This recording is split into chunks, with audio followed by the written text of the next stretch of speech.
ರಾಜ್ಯದಲ್ಲಿ ಬಿಜೆಪಿ ರಾಜ್ಯಾಧ್ಯಕ್ಷರು ಯಾರಾಗ್ತಾರೆ ಎನ್ನುವ ಕುತೂಹಲಕ್ಕೆ ತೆರೆ ಬೀಳುವ ಕಾಲ ಬಂದಿದೆ. ಲೇಟೆಸ್ಟ್ ಮಾಹಿತಿಯ ಪ್ರಕಾರ ರಾಜ್ಯಾಧ್ಯಕ್ಷರಾಗಿ ವಿಜಯೇಂದ್ರ ಮುಂದುವರಿಯೋದು ಕಷ್ಟ ಎನ್ನಲಾಗಿದೆ.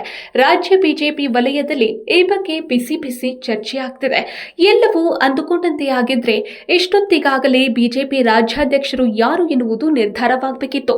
ಆದರೆ ರಾಜ್ಯ ಬಿಜೆಪಿ ಘಟಕದಲ್ಲಿ ಇರುವ ಗೊಂದಲ ಗುಂಪುಗಾರಿಕೆಯಿಂದಾಗಿ ವರಿಷ್ಠರು ಈ ಪ್ರಕ್ರಿಯೆಯನ್ನ ಮುಂದಕ್ಕೆ ಹಾಕ್ತಲೇ ಬರ್ತಿದ್ದಾರೆ. ಉತ್ತರ ಪ್ರದೇಶ, ಗುಜರಾತ್, ಕರ್ನಾಟಕವೂ ಸೇರಿದಂತೆ ಇನ್ನೂ ಹಲವು ರಾಜ್ಯಗಳ ಹೆಸರು ಅಂತಿಮವಾಗಿಲ್ಲ. ಸ್ಥಳೀಯವಾಗಿ ಒಂದಲ್ಲ ಒಂದು ಸಮಸ್ಯೆಗಳಿರುವುದು ಇದಕ್ಕೆ ಕಾರಣ.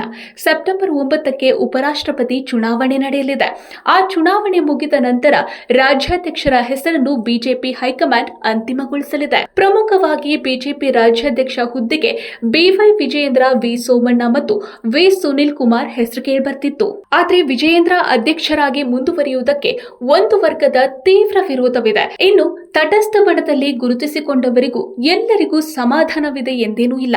ಆದರೆ ವಿಜಯೇಂದ್ರ ಆಯ್ಕೆ ಮಾಡಿದ ಮೇಲೆ ಆಗುವ ಬೆಳವಣಿಗೆಯ ಮೇಲೆ ವರಿಷ್ಠರಿಗೆ ಆತಂಕವಿದೆ. ಈ ಪ್ರಕ್ರಿಯೆಗೆ ಹಲವು ಆಯಾಮದಿಂದ ಆಲೋಚನೆಯನ್ನ ಮಾಡುತ್ತಿದೆ. ಮೂವರಲ್ಲಿ ಕೇಂದ್ರ ಸಚಿವ ವಿ ಸೋಮಣ್ಣ ಅವರನ್ನು ರಾಜ್ಯಾಧ್ಯಕ್ಷರನ್ನಾಗಿ ಮಾಡಲು ಬಿಜೆಪಿ ವರಿಷ್ಠರು ಮುಂದಾಗುವ ಸಾಧ್ಯತೆ ಇದೆ ಎಂದು ಹೇಳಲಾಗ್ತಿದೆ. ವಿಜಯೇಂದ್ರ ಮತ್ತು ಸೋಮಣ್ಣ ಒಂದೇ ಸಮುದಾಯದವರು. ಹಾಗಾಗಿ ವಿಜಯೇಂದ್ರ ಅವರನ್ನ ಬದಲಾಯಿಸಿದರೆ ಆ ಪ್ರಬಲ ಸಮುದಾಯದ ಸಿಟ್ಟು ಎದುರಾಗಲಾರದು ಎನ್ನುವುದು ಬಿಜೆಪಿ ವರಿಷ್ಠರ ಲೆಕ್ಕಾಚಾರ. ಕಳೆದ ವಿಧಾನಸಭಾ ಚುನಾವಣೆಯಲ್ಲಿ ವಿ ಸೋಮಣ್ಣ ಅವರು ವರುಣ, ಚಾಮರಾಜನಗರ ಎರಡೂ ಕ್ಷೇತ್ರದಲ್ಲಿ ಸ್ಪರ್ಧಿಸಿ ಸೋಲು ಅನುಭವಿಸಿದ್ರು. ತನ್ನ ಸೋಲಿಗೆ ಅವರೇ ಕಾರಣ ಎಂದು ಸೋಮಣ್ಣ ಯಡಿಯೂರಪ್ಪ ಕುಟುಂಬದ ಕಡೆಗೆ ಕೈ ತೋರಿಸಿದ್ರು.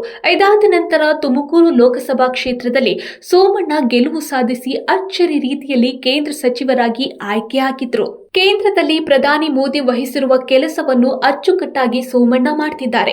ರಾಜ್ಯದ ರೈಲ್ವೆ ಅಭಿವೃದ್ಧಿಯ ವಿಚಾರದಲ್ಲಿ ಸೋಮಣ್ಣನವರ ಮೇಲೆ ಒಳ್ಳೆಯ ಅಭಿಪ್ರಾಯವಿದೆ. ಇವರನ್ನ ಆಯ್ಕೆ ಮಾಡಿದರೆ ಹೃತ್ಪೂರ್ವಕವಾಗಿ ಸ್ವಾಗತಿಸುತ್ತೇವೆ ಎಂದು ಬಸನಗೌಡ ಪಾಟೀಲ್ ಯತ್ನಾಳ್ ಬಣದವರು ಈಗಾಗಲೇ ಸ್ಪಷ್ಟಪಡಿಸಿದ್ದಾರೆ. ಕೆಲವು ವಾರಗಳ ಹಿಂದೆ ಬಿಜೆಪಿ ಭಿನ್ನಮತೀಯ ಕ್ಯಾಂಪ್ನಲ್ಲಿ ಗುರುತಿಸಿಕೊಂಡಿರುವ ಜಿಎಂ ಸಿದ್ದೇಶ್ವರ ಮನೆಯಲ್ಲಿ ರಮೇಶ್ ಜಾರಕಿಹೊಳಿ, ಕುಮಾರ್ ಬಂಗಾರಪ್ಪ, ಬಿಪಿ ಹರೀಶ್ ಮುಂತಾದ ನಾಯಕರು ಸಭೆ ಸೇರಿದ್ರು. ಸಿದ್ದೇಶ್ವರ ಅವರ ನಿವಾಸಕ್ಕೆ ಸೋಮಣ್ಣ ಕೂಡ ಹೋಗಿದ್ರು.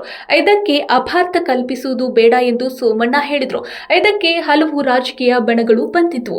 ಯಡಿಯೂರಪ್ಪ ಪುತ್ರ ವಿಜಯೇಂದ್ರ ಅವರನ್ನೇ ಮುಂದುವರಿಸುವಂತಿದ್ರೆ ಇಷ್ಟೊತ್ತಿಗೆ ಅವರ ಹೆಸರನ್ನು ಪ್ರಕಟಿಸಬೇಕಿತ್ತು.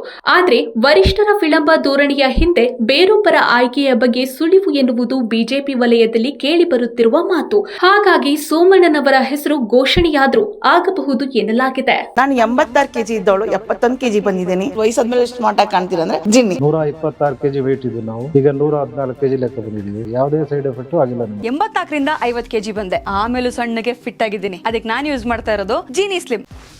84ರಿಂದ 50 ಕೆಜಿ ಬಂದೆ. ಆಮೇಲೆ ಸಣ್ಣಗೆ ಫಿಟ್ ಆಗಿದ್ದೀನಿ. ಅದಕ್ಕೆ ನಾನು ಯೂಸ್ ಮಾಡ್ತಾ ಇರೋದು ಜೀನಿ ಸ್ಲಿಮ್. ಸಣ್ಣ ಆಗಕ್ಕೆ ಜೀನಿ ಸ್ಲಿಮ್ ಯೂಸ್ ಮಾಡದೆ ಹೆಲ್ದಿನೂ ಅದೇ. ನೀವು ಸಣ್ಣ ಆಗ್ಬೇಕಾ, ಹೆಲ್ದಿ ಆಗ್ಬೇಕಾ? ಹಾಗಿದ್ರೆ ಜೀನಿ ಸ್ಲಿಮ್ ಯೂಸ್ ಮಾಡಿ. ಸಣ್ಣ ಆಗೋದಕ್ಕೆ ಯಾವುದೋ ಪ್ರಾಡಕ್ಟ್ ಹೇಳ್ತಾ ಇದ್ದಾಳೆ, ಏನಾದರೂ ಸೈಡ್ ಎಫೆಕ್ಟ್ಸ್ ಇದೆ ಅಂತ ಯೋಚನೆ ಮಾಡ್ತಾ ಇದ್ದೀರಾ? ಖಂಡಿತ ಇಲ್ಲ. ಯಾಕಂದರೆ ಇದು ಕೆಮಿಕಲ್ ಫ್ರೀ. ಸಣ್ಣ ಆಗಬೇಕು ಅಂದರೆ ಜೀನಿ ಸ್ಲಿಮ್ ಯೂಸ್ ಮಾಡಿ. ಹೆಚ್ಚಿನ ಮಾಹಿತಿಗೆ ಕೆಳಗೆ ಡಿಸ್ಪ್ಲೇ ಆಗ್ತಿರೋ ನಂಬರ್ಗೆ ಕಾಲ್ ಮಾಡಿ.